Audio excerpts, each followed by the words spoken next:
Y'all can't read them between the lines. I'm breaking it down for you.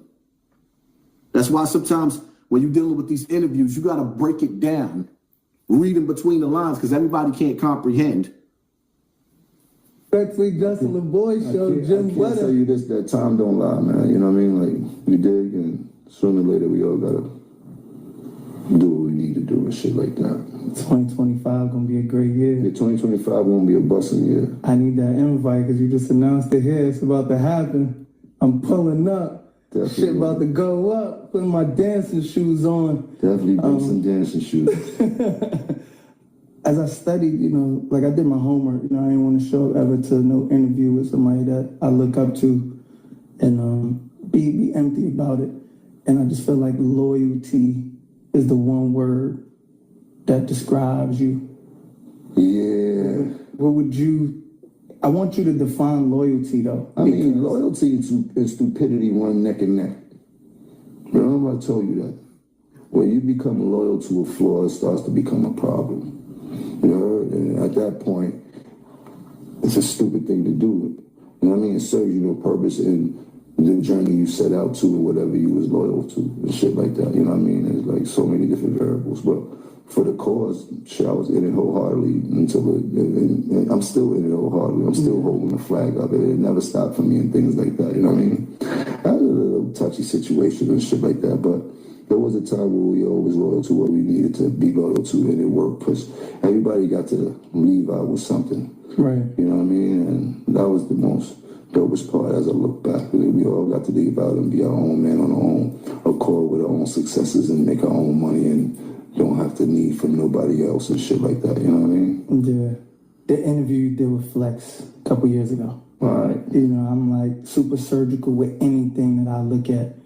And you said things took a turn when Dame named Cam vice president of Rockefeller without consulting with his partners. Yeah. Let me stop right there for a second. But you start off the conversation with loyalty, but then you set him up on your platform, which your line of question is to be disloyal to the fifth power. Pay attention, because Shorty know what he doing. For that whole little rock, remember, I'm not part of Rockefeller. I was a diplomat wholeheartedly. I wasn't signed to them with nothing. I signed to Koch independently, my own shit. I was just me. Right. I was my own entity, even though I was a quote unquote so-called diplomat CEO. But I didn't have any paperwork, and at that point, it just, you know, you would think certain people would take care of you better as a partner than the way you got treated. Yeah. How much does that shit hurt you still to this day? I don't care about it. If I was down, maybe I might be swinging in the air like when Ricky died and shit like that. You heard? But yeah, man, shit, like life happens and shit like that. I mean, like, I'm gonna keep pressing you on this though, because I know that cancer intuition that you got, like. I knew you caught on at some point before anybody told you anything, and I just want to know like that story. I caught on before we was even famous. What you mean? I mean, I'm great at reading people's characteristics. I'm a very spiritual person, and I know who's who when I encounter them. And if you give me enough time around, you'll understand exactly who you are. You heard it, and I got to understand exactly how I need to use you in my life, or I don't need to be next to you. And at that point in my life, it was only two decisions. It was either go to the street or play your position. Yeah, nigga, you a boss and you help put everything together. You got to listen carefully. So he's telling you why he's hanging around Cam. In the beginning, is either you go to your streets or you play your position. See, Jim Jones recognized something in Cam and Mase in him that was special. Looking at Big L in them, he seen something special. He said it was either go to the streets or play your position. Listen to the words that he's saying. He's telling you from the jump. And see, it's crazy, right? My situation in the streets, always getting picked on in my youngest days. And then finally, when I set on fire, there was a fire that came with me that burned through the streets. My reputation was crazy. So certain people merged in my lane and they got with me because they knew that my gun game and my little crew that I created was so vicious in the street. I had grown men hanging out with me that was 10 and 15 years old, 20 years old, older than me, to keep their asses alive. And see, in the streets, sometimes when your mama tell you, your mother tell you, that's not your friend. And certain friends, my mother used to tell me, you better watch out, because that's not your friend. That's an opportunist. And Jim Jones is one of them niggas that sat up there and just told you it was either the streets or playing my position. When he got with Cameron, he felt like Cameron was a bozo. But because Cameron was a star at playing basketball, nice at rapping, and had a crew of niggas around him, Jim Jones played his position because he's a user. But we're going to continue to break this down. Because sometimes you got to use people's words.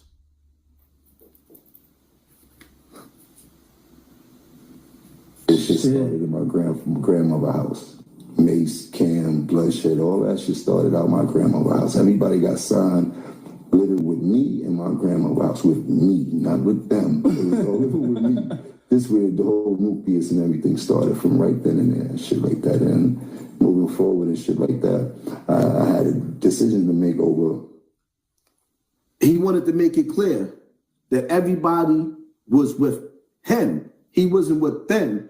So it's safe to say that your house was the house where all the dropouts, where all the dudes that was cutting school and doing everything that they had no business to do. Your grandmother, it's safe to say that your grandmother was the house that you can go to that had no rules.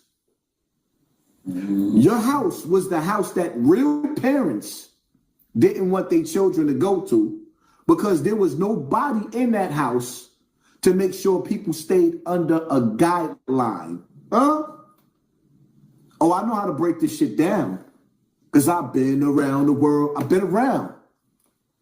I'm from the same hood. I don't know why niggas be acting like one hood is worse than the other. I mean, yeah, sometimes the crime rate might be a little bit higher, but all these hoods is the same.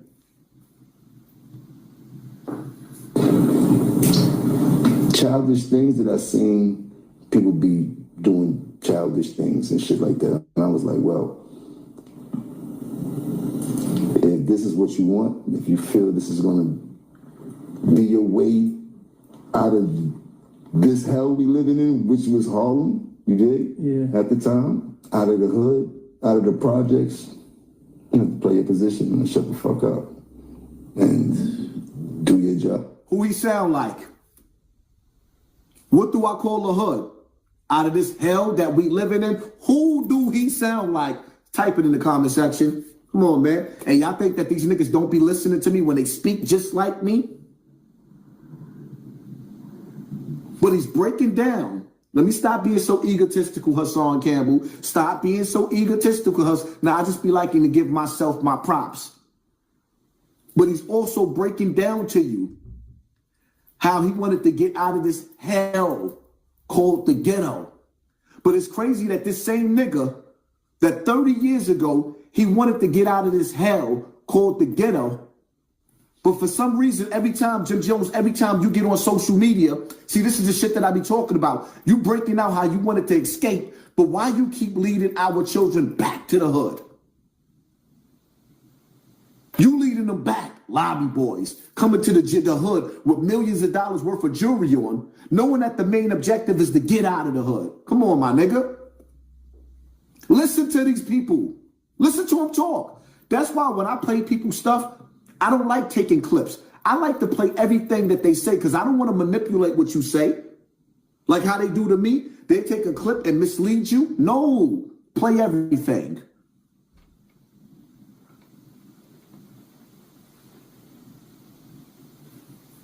As a complete soldier and make sure nothing happened on your watch. And that's all you could do. And can't nobody hold nothing against you for that. And that's what I chose to do. And so you seen this shit before it happens, what you tell, like everything. It started with Mase. He didn't do the right thing. That's the one question I wanted to ask you. I'm a little bit too young to understand. Like I just was able to be like, I was able to be like a teen. Like I watched Mase shit on Cam and everybody around him. Wow. A bitch, like all the time. You heard? Like I was there the whole time, but I was Cam's man. You heard? Cam and Mase were so-called best friends, grew up together in RP Honey. Like I was there for everything. That's one thing that people can't never say is that I wasn't there for every single thing. What was your problem with Mase? Like how did that all happen? I was there for everything. I was there for everything. Listen to him. I was there for everything. And I was watching him shit on Cam. What he's telling you is that little things that was happening. How Cam said, one day I seen an interview. And Cam said, niggas thought that I had money when I didn't really have any money. So now, while Cam is looking at Mase like that's my brother, Jim Jones is all in Cameron's ear, pissing poison all in his ear, whispering, sort of like your girl's girlfriend. Girl, you know you need to leave him. Girl, you know you need to leave him. This is what Jim Jones is doing in Cameron's ears. I mean, look at it. We looking at Cameron and we looking at Mase. Look at the chemistry that Cameron and Mase is having. Throughout the years of Dipset, we never seen Jim Jones and Cam have this kind of chemistry. Because it was never real. But let me let you finish talking, Jimmy.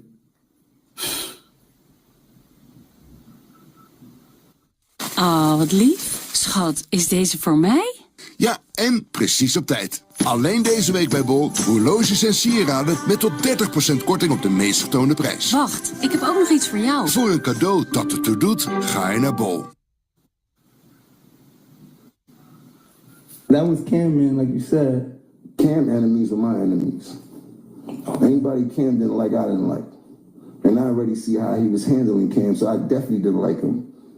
You did? And then I seen how much love Cam had for him and how Cam was jumping out the window for him, which a friend should and shit like that. Like, being overprotective, making sure nothing happened. Like, he was trying his best to make sure that Mase stayed as safe as possible, but Mase had got that money and lost his motherfucking mind, as he's supposed to, man. He grew up in a kid that doesn't have what most of us had. He was probably more or less fortunate than most of us. Didn't have the sneakers, didn't have all that shit coming up. So him having the first bit of success out of all of us and really get into a bag, he just went crazy like most people do and shit like that. Shit, I had my times where I went crazy with that bag. It just be too much.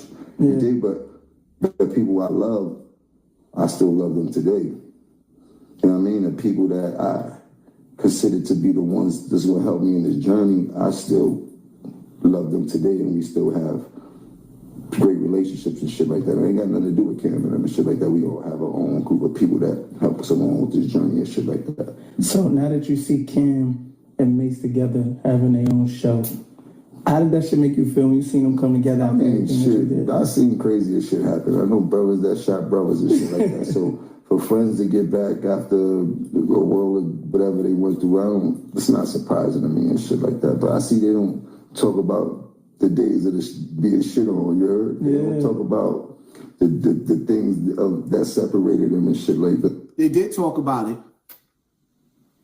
They did talk about it. You're lying, Jimmy. That's how they ended up getting back together, because Mase did a show and he said, which I thought I had money, I was just driving nice cars. That's like every nigga in the hood. Puffy P. Diddy, Sean Puffy Combs shitted on every artist that he had. They all broke. They all died broke. So we know that Mase is telling the truth. When he said he didn't have no money, it just looked like he had money. Everybody in the hood looked like they got money, driving a nice whip. but would never show you the inside of their apartment and those projects and those tenement buildings because they know it look nasty. They are stunning. So stop lying, Jim Jones.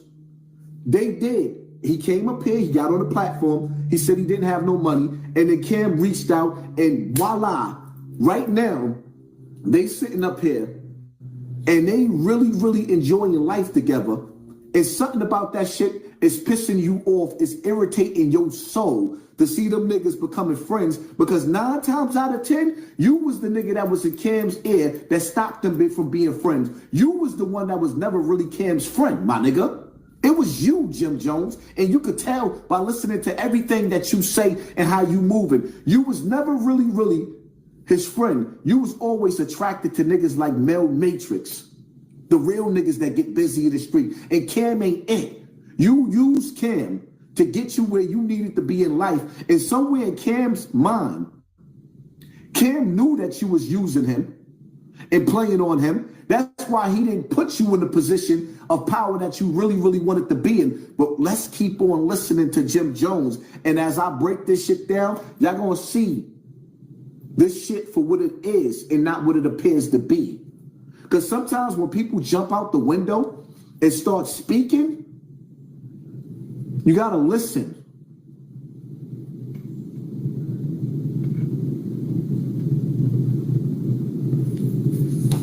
It's funny, but kudos to them, man. They got a dope show.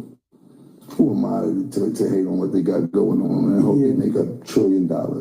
What's the craziest shit you've seen Mase through the can that was just like, yo, I can't believe these niggas could even get back cool after some shit like that? I won't say nothing crazy, but I say some funny shit that I seen happen. I seen Mase fire his brother, came out the limo in the middle of the highway and shit like that. You heard his old brother, that nigga's vicious. But he coming back off the road from, I think, a bunch of tours and shit like that, get off the plane. And Mase got the brand new Mercedes drop burgundy, pull up to the airport, skirt, the car dealer break that shit outside the airport, 2-door drink, brand new stickers on that bitch. That nigga going crazy, bright, joking and shit like that with Cam and shit. That nigga jumped in the shit by himself with skirt off. I said, yeah, this nigga is a different type of animal. This nigga don't care about nothing. Word up. So basically, you just asked him a question. You asked him what was the foulest thing he's seen or the most devious thing, and you couldn't answer the question. But you gave us a story of y'all just watching him pick up a car and he skirted off in the car. Stunting like how we all do in the hood. We'll skirt off on the block and you watching the nigga drive away. So that's your story? Then let's keep in mind that Cam and Mase was kids. When they started off, niggas was kids. And then when you got an opportunity to tell the world just how foul Cameron is, I mean how foul Mase is, that's the story? So this is the big story of how foul Mase was? This shit ain't adding up to me, man. That's why sometimes it's good for you to listen to the audio and really, really break it down and dissect what's being said. Because you got this dude up here that's doing an interview, right? And he's digging and digging and digging and trying to get all the negative juice and all the negative shit that he could possibly get Jim Jones to say about Cam and Mase. Y'all notice that?